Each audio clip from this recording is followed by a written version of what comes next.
All right, Chicago and Brandon Johnson, I'm going to take a break on you today, but only for today.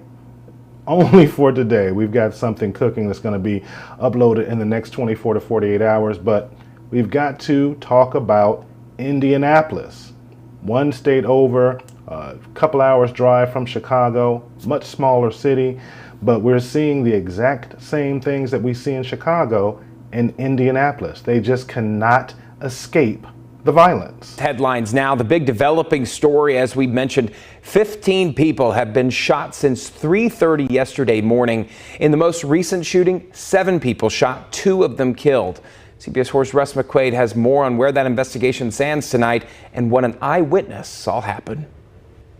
There's not a lot going on out here in this parking lot just off of I-465 and West 38th Street on the northwest side, about 12 hours after somebody started firing off a gun in a parking lot full of people.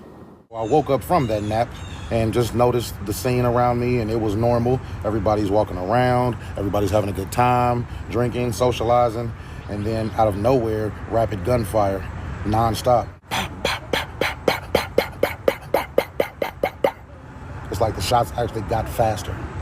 Out of all the homicides that have happened in Marion County so far this year, more than a quarter of them, 34, have happened between the hours of midnight and 6 a.m. For instance, downtown's a good example of that, where gunfire is not unheard of in the South Bar District on South Meridian Street after the bars closed.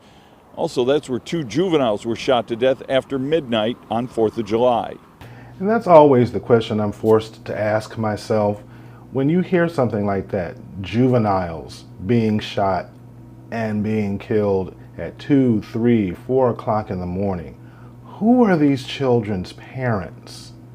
Who is letting their teenager stay out till that time of the morning in a city that's known to be violent? I mean, a lot of this has to do with culture and parenting that is so woefully inadequate in these very neighborhoods that really need it most. Most of this crowd does come over here because of the scenery and their people come to the bar, and a lot of times they do choose to just be outside in the parking lot and hang out. But it's also a responsibility as adults to make sure that we act as adults and do everything that we can to keep ourselves safe. The final tally at 6800 Shore Terrace, 2 dead, 5 wounded. 2 of them either walked into a fire station or a hospital emergency room.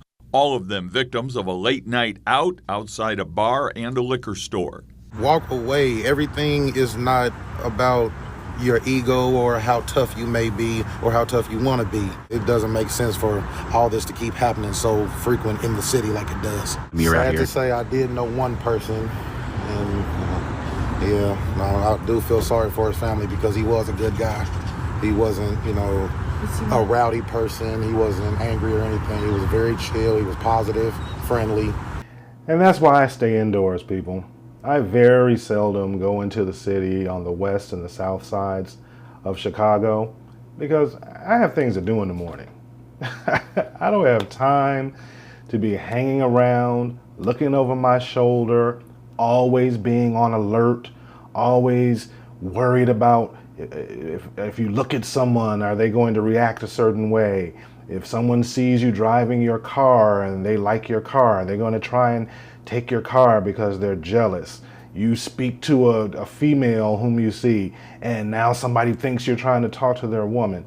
It's so unfortunate that this culture has just devolved to the point where just the most basic interactions that just require just a minimum amount of decency and self-control doesn't exist. You have to literally worry about when you go into certain parts of town around certain people that you got to worry about certain things are more likely to happen. And let's just keep it real. We're talking about in Indianapolis. We talk about it here in Chicago. We're talking about the black sides of town. We're talking about the people who are committing the most violence in these areas. As you saw the guy who was, giving the testimony, black guy talking about he lives in the area. You see that club Vibez. It's in the little plaza.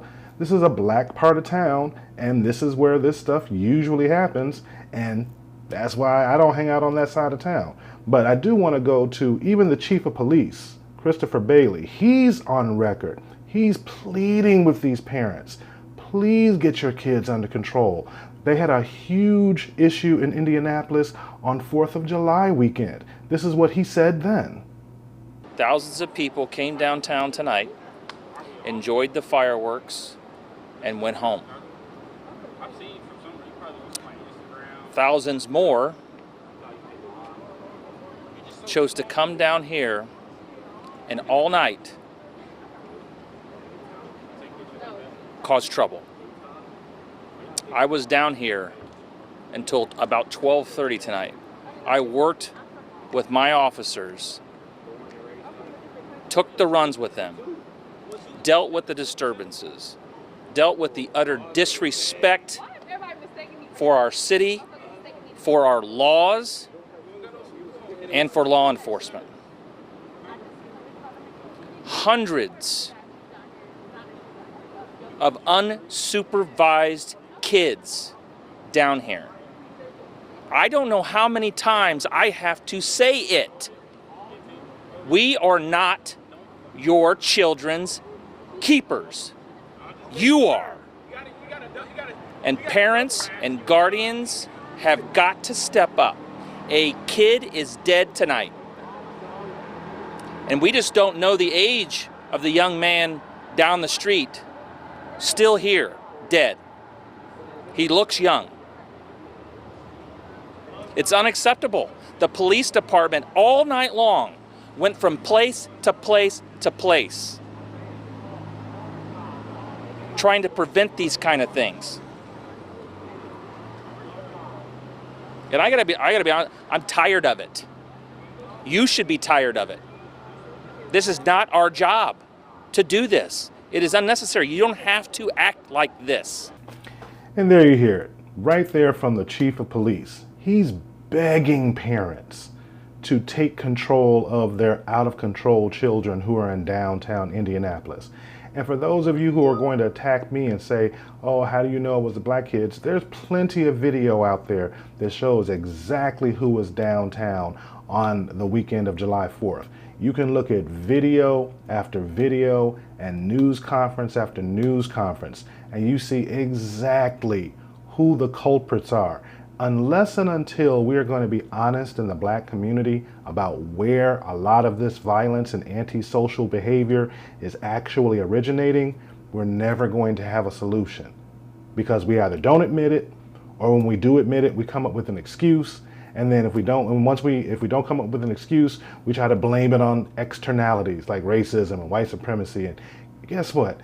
It's time to get these kids under control. These are going to be adults in the next 5-10 years, these young teenagers and preteens, and they're just continuing to cause chaos and continuing to give black eyes to our culture. We've got to get it under control. It's not Chief of Police Christopher Burden's responsibility to get your kids under control. It's yours. I'm so glad if you're still hanging out at this moment. We've got a bunch of different videos that are coming up. Like I said, go into, feel free to just browse around on this channel. We're covering everything from Chicago and Brandon Johnson to Jasmine Crockett to Charlie Kirk, to what's going on in Indianapolis, what's going on in Memphis. There's a ton of great content, and we want you to be a part of it. So do yourselves a favor, subscribe to the channel, turn on your notification bell, leave a comment, leave a like. If you don't like the video, leave me a comment and tell me what you don't like. But like I said, go ahead and subscribe. I appreciate you for hanging out, and we'll catch you in the next one.